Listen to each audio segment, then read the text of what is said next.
On me pose parfois la question, mais comment savoir si j'ai suffisamment réduit mon volume de respiration et comment savoir à quel moment je suis vraiment en train de réguler correctement mon niveau de CO2 et finalement quel est le bon volume de respiration. Alors cette question est une très bonne question. Nous ne pouvons pas y répondre de manière absolue en vous donnant un cycle, un nombre de respirations, un volume respiratoire. Au repos, pour une personne normalement constituée, physiologiquement, en bonne santé et en forme, le volume respiratoire à la minute devrait être entre 4 et 6 litres. C'est en tout cas ce qu'on apprend dans les manuels de médecine. Et les gens qui souffrent d'hyperventilation chronique, et même de général dans la société maintenant, on est plus souvent autour de 12 litres, voire 18 litres à la minute, ce qui est énorme. Alors ce que nous chercherons à faire, c'est de nous habituer à revenir vers des volumes plutôt de 4 à 6 litres à la minute sur la durée. Mais ça ne veut pas dire que la respiration est toujours de 4 à 6 litres. La bonne respiration, c'est celle qui amène la quantité d'air qui permet de répondre à la demande physiologique du corps. Donc, en effet, il est tout à fait normal, lorsque nous avons des activités, lorsque nous allons courir, lorsque nous pratiquons des sports, d'avoir un rythme de respiration qui s'accélère.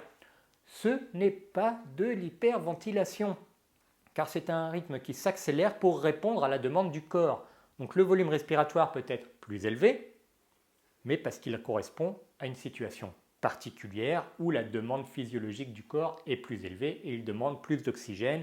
Il demande donc de tourner plus vite la quantité d'air que nous amenons. Les échanges gazeux sont accélérés parce qu'il y a une demande qui est plus grande. Mais là, c'est tout à fait normal. Il y a aussi une production de CO2 qui est plus grande et donc plus de CO2 qui a besoin d'être expulsé. Sinon, nous allons avoir tous les inconvénients d'avoir une concentration trop élevée de CO2. Donc il ne faut pas trop s'inquiéter du fait que dans certaines situations, nous allons de nouveau ventiler beaucoup. Ce n'est pas forcément de l'hyperventilation, c'est simplement une ventilation qui correspond à la demande physiologique. Pas de problème cependant parce que initialement, lorsque nous pratiquerons nos exercices, nous les pratiquerons dans une situation de calme, dans une situation de repos. Et donc, comment savoir si l'exercice est bien pratiqué? Nous n'allons pas mesurer de toute façon les volumes de ventilation, nous allons simplement pratiquer jusqu'au moment où nous sentons un léger besoin, une légère suffocation, un léger besoin de respirer plus, mais que nous allons faire durer pour pouvoir réadapter la demande à un bon niveau de CO2. Donc ne nous préoccupons pas trop de savoir quel est le volume que nous devons respirer. Cela va s'adapter en fonction de l'activité, de l'exercice. Ce n'est pas forcément de l'hyperventilation à partir du moment où ça répond à la demande physiologique du corps. Mais nous pratiquerons de toute façon dans une situation de calme pour être sûr que nous allons réguler le signal de respiration quand nous avons le bon niveau de CO2 dans le corps.